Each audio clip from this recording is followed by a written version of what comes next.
দেখুন বছর মাস আর দিনের যোগ। অঙ্ক আছে ৮ বছর ১০ মাস ২৮ দিন, ৭ বছর ৫ মাস ২১ দিন, ৩ বছর ১১ মাস ২৩ দিন। সে ২ অঙ্কের থাকুক, ৩ অঙ্কের থাকুক আর ৪ অঙ্কেরই থাকুক, যাই অঙ্কের থাকুক না কেন, প্রথম কাজ হচ্ছে তোমার সব যোগ করে ফেলা। দিন দিন যোগ, মাস মাস যোগ, বছর বছর যোগ। ঠিক আছে, এটা ফার্স্ট কাজ। তাহলে সব দিন যোগ করো। সব দিন যোগ করলে কত হয় বলো? বলো কত হয়? ১২। হাত থেকে ১ ৭ ৭২ দিন, তাই তো? এটা যোগ করো। ২৬ কি মাস, যোগ করো ১৮ বছর। এটা প্রথমে সবাই করতে হবে। এবার আমরা ৭২ দিন আছে, তাই না? আমরা জানি এক মাস সমান কত দিন? ৩০ দিন। তাহলে ৭২ দিনকে কি করব? ৭২ দিনকে মাসে করব আর দিনে করব, তাই তো? ৩০ দিয়ে ভাগ করতে হবে। ৩০ দিয়ে ভাগ করলে কত হয় বলো? ২।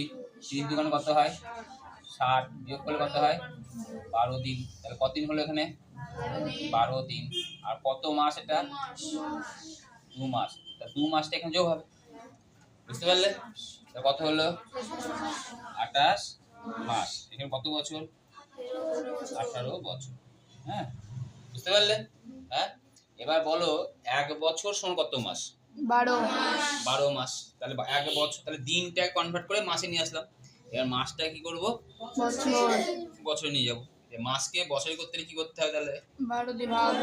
১২ দিয়ে ভাগ। তাহলে ২৮ মাসকে ক দিয়ে ভাগ করব? ১২ দিয়ে ভাগ করব। ১২ দুগুণে কত হয়? ২৪।